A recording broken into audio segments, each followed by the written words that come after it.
السلام علیکم ناظرین۔ دونوں لڑکیاں آگے چلی گئیں۔ ان کا انداز ایسا تھا جیسے تماشا دیکھ رہی ہوں۔ جب مریضوں کا ٹولہ ان کے قریب سے گزر رہا تھا تو وہ ہر ایک کو دیکھنے لگی۔ اچانک لوزینہ کو دھچکا لگا۔ حدید اسے قہر بھری نظروں سے دیکھ رہا تھا۔ اس سے اچھی طرح چلا نہیں جاتا تھا۔ اس کے چہرے سے وہ رونق اور رمق بجھ گئی تھی جو لوزینہ نے زخمی ہونے سے پہلے دیکھی تھی۔ حدید کے کندھے جھک گئے تھے، اس کے کپڑے خون سے لال تھے، خون خشک ہو چکا تھا۔ لوزینہ کی آنکھوں میں آنسو آ گئے، مگر حدید کی آنکھوں میں نفرت تھی۔ اس نے منہ پھیر لیا۔ یہ مریض ٹولہ آگے نکل گیا تو لوزینہ اور اس کی سہیلی پہرہ دار کے ساتھ ایسی باتیں کرنے لگیں جن میں ان مسلمان مریضوں کے خلاف نفرت تھی۔ انہوں نے زبان کے جادو سے پہرہ دار کو اپنا گرویدہ کر لیا اور کہا کہ وہ ازراہ مذاق ان قیدیوں کے ساتھ باتیں کرنا چاہتی ہیں۔ ڈسپنسری میں دوسرے مریض بھی تھے۔ خاصا ہجوم تھا۔ قیدیوں کو ایک طرف بٹھا دیا گیا۔ لوزینہ ان کے قریب چلی گئی اور اس کی سہیلی نے پہرہ دار کو باتوں میں الجھا لیا۔ حدید دیوار کے سہارے بیٹھ گیا تھا۔ اس کی حالت اچھی نہیں تھی۔ لوزینہ نے آنکھ کے اشارے سے اسے پرے بلایا۔ وہ جب اس کے قریب گیا تو لوزینہ نے آہستہ سے اسے کہا، مجھے حکم ملا ہے کہ تم سے کبھی نہ ملوں۔ بیٹھ جاؤ، ہم یہ ظاہر نہیں ہونے دیں گے کہ ہم باتیں کر رہے ہیں۔ میں لعنت بھیجتا ہوں تم پر اور تمہارے حکم دینے والوں پر۔ حدید نے نحیف مگر غضبناک آواز میں کہا، میں نے تمہیں کسی صلے کے لالچ میں ڈاکوؤں سے نہیں بچایا تھا، وہ میرا فرض تھا۔ کیا تم فرض ادا کرنے والوں کے ساتھ یہ سلوک کرتے ہو؟ چپ رہو حدید، لوزینہ نے ردھیائی ہوئی آواز میں کہا، یہ باتیں بعد میں ہوں گی۔ مجھے بتاؤ کہ رات تم کس جگہ ہوتے ہو؟ آج رات تمہیں وہاں سے نکالنا ہے۔ حدید اس سے بات بھی نہیں کرنا چاہتا تھا۔ لوزینہ نے اسے آنسوؤں سے اور بڑی مشکل سے یقین دلایا کہ وہ اسے دھوکہ نہیں دے رہی۔ حدید نے بتایا کہ وہ رات کو جہاں سوتا ہے وہاں سے نکلنا مشکل نہیں، لیکن نکل کر وہ جائے گا کہاں؟ انہوں نے جلدی جلدی میں فرار کا منصوبہ بنا لیا۔ مسلمانوں کا کیمپ ایسی نیند سویا ہوا تھا جیسے یہ لاشوں کی بستی ہو۔ پہرہ دار بھی سو گئے تھے۔ یہاں سے کبھی کوئی بھاگا نہیں تھا۔ بھاگ کر کوئی جاتا بھی کہاں؟ اس کے علاوہ پہرہ داروں کو یہ بھی معلوم تھا کہ کوئی ایک آدھ بھاگ بھی گیا تو کون جواب طلبی کرے گا۔ رات کا پہلا پہر ختم ہو رہا تھا کہ پھٹے پرانے ایک خیمے سے ایک آدمی پیٹ کے بل رینگتا ہوا خیموں کی اوٹ میں وہاں تک چلا گیا جہاں اسے کوئی پہرہ دار نہیں دیکھ سکتا تھا۔ آگے اسے اندھیرے میں بھی کھجور کا درخت نظر آنے لگا جہاں تک اسے پہنچنا تھا۔ ایک سایہ سر سے پاؤں تک موٹے کپڑے میں لپٹا ہوا کھڑا تھا۔ رینگنے والا اٹھ کھڑا ہوا اور کھجور کے تنے تک پہنچ گیا۔ وہ حدید تھا۔ لوزینہ اس کی منتظر تھی۔ تیز چل سکو گے؟ لوزینہ نے پوچھا۔ کوشش کروں گا، حدید نے جواب دیا۔ وہ کیمپ سے دور نکل گئے۔ آگے وسیع علاقہ غیر آباد تھا۔ مشکل یہ تھی کہ حدید تیز نہیں چل سکتا تھا۔ لوزینہ نے سہارا دے کر تیز چلانے کی کوشش کی اور اسے بتاتی گئی کہ اسے کیسے کیسے حکم اور دھمکیاں ملی ہیں۔ اس نے حدید کی غلط فہمی رفع کر دی۔ آگے شہر کی گلیاں آ گئیں اور پھر ڈاکٹر کا گھر آ گیا۔ 3-4 بار دستک دینے سے ڈاکٹر باہر آیا اور انہیں فوراً اندر لے گیا۔ اس نے حدید کے زخم کھول کر دیکھے تو کہا کہ کم از کم 20 روز مرہم پٹی ہوگی۔ یہ سن کر لوزینہ کے سامنے ایک بہت ہی پیچیدہ مسئلہ آ گیا۔ وہ یہ مسئلہ تھا کہ اتنے دن وہ حدید کو چھپائے گی کہاں؟ اسے بیگار کیمپ میں واپس تو نہیں لے جانا تھا۔ اس کی عقل جواب دے گئی۔ ڈاکٹر مرہم پٹی کر چکا تو اس نے کہا کہ اسے نہایت اچھی اور مقوی غذا کی ضرورت ہے۔ لوزینہ اسے پرے لے گئی اور کہا، یہ جہاں رہتا ہے وہاں اسے اچھی غذا نہیں مل سکتی۔ میں گھر میں اسے اپنے پاس نہیں رکھ سکتی۔ آپ اسے یہیں کہیں رکھیں اور جو چیزیں اس کے لیے فائدہ مند ہو وہ کھلائیں۔ مجھ سے آپ جتنی قیمت اور اجرت مانگیں گے دوں گی۔ ڈاکٹر نے جو اجرت بتائی وہ بہت ہی زیادہ تھی۔ لوزینہ نے کم کرنے کو کہا تو ڈاکٹر نے کہا، تم مجھ سے بہت ہی خطرناک کام کرا رہی ہو۔ میں جانتا ہوں کہ یہ شخص مسلمانوں کے کیمپ سے لایا گیا ہے اور یہ مصری فوج کا سپاہی ہے۔ تمہارا اس کے ساتھ کیا تعلق ہے؟ مجھے منہ مانگی اجرت دو گی تو تمہارے یہ راز میرے گھر سے باہر نہیں جائے گا۔ مجھے منظور ہے، لوزینہ نے کہا، اور یہ بھی سن لو ڈاکٹر، اگر یہ راز فاش ہو گیا تو آپ زندہ نہیں رہیں گے۔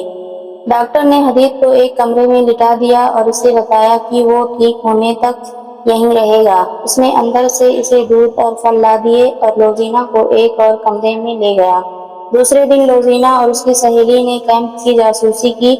ڈسپنسری میں گئیں، مریض قیدی وہاں لے جائے گئے۔ دونوں لڑکیوں نے پہرہ دار کے ساتھ گپ شپ لگائی اور اپنے خصوصی ڈھنگ سے باتیں کر کے معلوم کر لیا کہ عید کی گمشدگی سے کیمپ میں کوئی تبدیلی نہیں آئی اور وہاں کوئی ہلچل نہیں۔ دن گزرتے گئے۔ ڈاکٹر کو چونکہ منہ مانگی قیمت اور اجرت مل رہی تھی، اس لیے اس نے حدید کو چھپائے بھی رکھا اور اس کا علاج پوری توجہ سے کرتا رہا، اسے مقوی غذا بھی دیتا رہا۔ لوزینہ شام کے بعد وہاں جاتی، کچھ دیر حدید کے ساتھ بیٹھتی اور بہت دیر ڈاکٹر کے کمرے میں گزارتی۔ اس روز مرہ کے معمول میں 20 روز گزر گئے اور حدید کے زخم مل گئے، اس کی صحت بھی بحال ہو گئی۔ لوزینہ نے ڈاکٹر سے کہا کہ وہ کل رات کسی بھی وقت حدید کو لے جائے گی۔ دوسرے دن اس نے اپنی سہیلی کو استعمال کیا۔ چھوٹے عہدے کا ایک افسر اس کی سہیلی کے پیچھے پڑا رہتا تھا۔ سہیلی نے اس افسر کو جھانسا دیا اور لوزینہ نے اس کے ٹرنک سے اس کی وردی نکال لی جو اس نے حدید کو پہنا دی۔ گھوڑے کا انتظام مشکل نہ تھا اور وہ بھی ہو گیا۔ یہ انتظام اس لیے کیا جا رہا تھا کہ شہر کے ارد گرد مٹی کی بہت اونچی دیوار تھی، اس کے 4 دروازے تھے جو رات کو بند رہتے تھے۔ ان دنوں دن کے وقت یہ دروازے کھلے رکھے جاتے تھے کیونکہ سلطان ایوبی کے آنے والے حملے کے لیے فوجوں اور ان کے سامان کی آمد و رفت جاری رہتی تھی۔ سورج غروب ہونے سے کچھ دیر پہلے قلعے کے بڑے دروازے کی طرف ایک صلیبی افسر گھوڑے پر جا رہا تھا۔ اس کی کمر سے لٹکتی ہوئی تلوار مسلمانوں کی طرح ٹیڑھی نہیں سیدھی تھی اور اس کا دستہ سلیب کی شکل کا تھا۔ وہ ہر لحاظ سے صلیبی تھا۔ دروازہ کھلا ہوا تھا جس سے اونٹوں کا ایک کارواں رسد سے لدا ہوا باہر جا رہا تھا۔ ظاہر یہی ہوتا تھا جیسے یہ گھوڑا سوار افسر اس کارواں کے ساتھ جا رہا ہو۔ وہ دروازے کے پاس پہنچا تو صلیبیوں کی انٹیلیجنس کا سربراہ ہرمن گھوڑے پر سوار دروازے میں داخل ہوا۔ وہ کہیں باہر سے آ رہا تھا۔ اس نے اس افسر کو دیکھا اور مسکرایا، مگر اس افسر نے مسکراہٹ کا جواب مسکراہٹ سے نہ دیا۔ ہرمن چند قدم اندر کو آیا تو اس نے گھوڑا روک لیا۔ اسے 200-300 قدم دور لوزینہ کھڑی نظر آئی۔ جس نے ہرمن کو دیکھا تو وہاں سے تیزی سے اپنے ٹھکانے کی طرف چلی گئی۔ علی بن سفیان کی طرح ہرمن بھی ماہر جاسوس اور سرگرداں تھا۔ اس نے فوراً گھوڑا دروازے کی طرف گھمایا اور ایڑ لگا دی۔ وہ اپنا ایک شک رفع کرنا چاہتا تھا۔ اس نے گھوڑے کو ایڑ لگائی تو گھوڑا دوڑ پڑا۔ باہر جا کر ہرمن نے دیکھا کہ جو افسر اس کے پاس سے گزرا تھا وہ اتنی دور نکل گیا تھا کہ اس کے تعاقب میں جانا بیکار تھا۔ اس گھوڑ سوار نے دروازے سے نکلتے ہی گھوڑے کو ایڑ لگا دی تھی۔ گھوڑا بہت تیز رفتار تھا۔ ہرمن اسے دیکھتا رہا اور وہ صحرا کی وسعت میں گم ہو گیا۔ لوزینہ نے حدید کو آزاد کرا کے صلہ دے دیا تھا۔ ہرمن نے گھوڑا موڑا اور تیزی سے اندر گیا۔ وہ سب سے پہلے مسلمانوں کے کیمپ میں گیا اور وہاں کے انچارج سے حدید کی نشانیاں بتا کر پوچھا کہ وہ کہاں ہے۔ کچھ پتہ نہ چلا۔ جس خیمے میں حدید کو رکھا گیا تھا وہاں کے رہنے والوں نے بتایا کہ ایک صبح وہ یہاں سے غائب تھا۔ وہ سمجھے کہ اسے ادھر ادھر کر دیا گیا ہے۔ ہرمن کا شک یقین میں بدل گیا۔ وہ حدید ہی تھا جسے اس نے صلیبی فوج کی وردی میں دروازے سے باہر نکلتے دیکھا تھا۔ وہ مزید تفتیش سے پہلے لوزینہ کے کمرے میں گیا۔ وہ سر ہاتھوں میں تھامے رو رہی تھی۔ کیا اسے تم نے بھگایا ہے؟ ہرمن نے گرج کر کہا۔ لوزینہ نے آہستہ سے سر اٹھایا۔ ہرمن نے کہا، جھوٹ بولو گی تو میں تفتیش کر کے ثابت کر دوں گا کہ اسے تم نے فرار میں مدد دی ہے۔ نہ آپ کو تفتیش کی ضرورت ہے نہ مجھے جھوٹ بولنے کی ضرورت۔ لوزینہ نے کہا، میری زندگی ایک شاہانہ جھوٹ اور میرا وجود ایک خوبصورت دھوکہ ہے۔ اپنی روح کی نجات کے لیے میں سچ بول کر مر رہی ہوں۔ اس کی آواز میں غنودگی تھی جو بڑھتی جا رہی تھی۔ وہ اٹھی تو اس کی ٹانگیں لڑکھڑائیں۔ اس کے قریب ایک گلاس پڑا تھا جس میں چند قطرے پانی تھا۔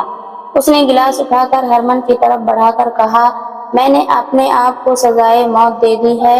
اس گلاس میں پانی کے چند قطرے گواہی دیں گے کہ میں نے اپنے ناپاک جسم کو سزائے موت اس لیے نہیں دی کہ اپنی قوم سے غداری کی اور دشمن کو قید سے بھگا دیا ہے، بلکہ میرا جرم یہ تھا کہ میں ان انسانوں کو دھوکے دینے گئی تھی جن کے یہاں کوئی دھوکہ اور فریب نہیں۔ ان میں سے 4 انسانوں نے میری وہ عزت بچانے کے لیے جو میرے پاس تھی ہی نہیں 10 ڈاکوؤں کا مقابلہ کیا۔ پھر ایک انسان نے مجھے اپنا جسم کٹوا کر ڈاکوؤں سے چھینا۔ مجھے نیکی اور بدی، محبت اور نفرت کا فرق معلوم ہو گیا۔ میں سچ بول کر مر رہی ہوں، یہ پرسکون موت ہے۔ وہ گرنے لگی تو ہرمن نے اس کے ہاتھ سے گلاس لے کر اسے تھام لیا۔ روزینہ نے اپنے جسم کو جھٹکا دیا اور ہرمن کے بازوؤں سے نکل کر پرے ہو گئی۔ اونتی ہوئی آواز میں بولی، میرے جسم کو ہاتھ نہ لگاؤ، یہ اب تمہارے کام کا نہیں رہا۔ اس زہر نے اس میں سچ داخل کر دیا ہے، تمہیں ناپاک جسموں کی ضرورت ہے۔ اسے میں نے بھگا دیا ہے، اسے میں نے 20 روز چھپائے رکھا تھا، اسے میں نے فرینڈس کی وردی چرا کر پہنائی تھی، اسے میں نے گھوڑا دیا تھا، میں اس کے ساتھ نہیں جا سکتی تھی، میں اس کے بغیر رہ بھی نہیں سکتی تھی، اس لیے میں نے زہر پی لیا۔ اگر تم مجھے پکڑ نہ لیتے تو بھی میں زہر پی لیتی۔ وہ پلنگ پر لڑک گئی۔ ہرمن کو اس کی آخری سرگوشی سنائی دی، سچ بول کر مرنے میں کتنا مزہ ہے۔ اس نے آخری سانس اس طرح لی جیسے سکون سے آگ بھری ہو۔ اسے جب دفن کر چکے تو ایک افسر نے پوچھا، اس کا کوئی خاندان تھا تو انہیں اس کی موت کی اطلاع دے دو۔ اس کا خاندان ہم ہی تھے، ہرمن نے جواب دیا۔ اسے 10-11 سال کی عمر میں کسی قافلے سے اغوا کر کے لائے تھے۔ صلاح الدین ایوبی کی فوج کو کوچ کیے تیسرا دن تھا۔ صلیبیوں نے اسے راستے میں روکنے کے لیے فوج بھیج دی تھی۔ حملہ چونکہ کرک پر آ رہا تھا، اس لیے صلیبیوں نے شوبک سے زیادہ تر فوج کرک بھیج دی تھی۔ اس کا ایک حصہ شام کی طرف بھی بھیج دیا تھا تاکہ نور الدین زنگی مدد کے لیے آئے تو اسے کرک سے کچھ دور روکا جا سکے، اور اس فوج کا کچھ حصہ سلطان ایوبی کو راستے میں روکنے والی فوج کو دیا گیا۔ سلطان صلاح الدین ایوبی نے اپنی فوج کو 3 حصوں میں تقسیم کر کے کوچ کرایا تھا اور تینوں کو دور دور رکھا تھا۔ وہ جب اس مقام پر پہنچ گیا جہاں صلیبیوں سے ٹکر ہونی چاہیے تھی، اس نے تینوں حصوں کے کمانڈروں اور ان کے ماتحت کمانڈروں کو اپنے خیمے میں بلایا۔